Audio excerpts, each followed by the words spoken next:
La fille réalise soudainement qu'elle est morte. Elle est là debout, mais sa mère ne peut pas du tout la voir. Elle appelle encore la police parce qu'elle a disparu. Neve paniquait.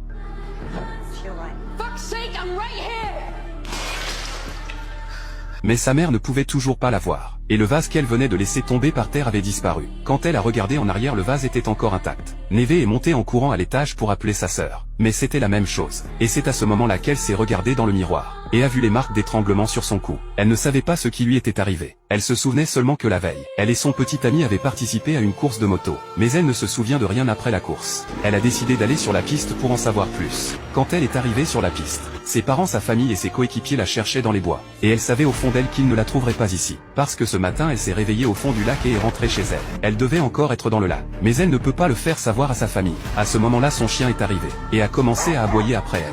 Elle s'est rendue compte que le chien pouvait la voir. Elle a soudainement eu une idée. Elle a pris le chien et s'est dirigée vers le lac.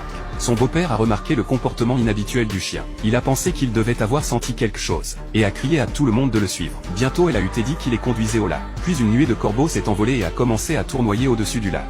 Le petit ami a regardé dans le lac, et a soudainement réalisé qu'il y avait un objet noir dans l'eau.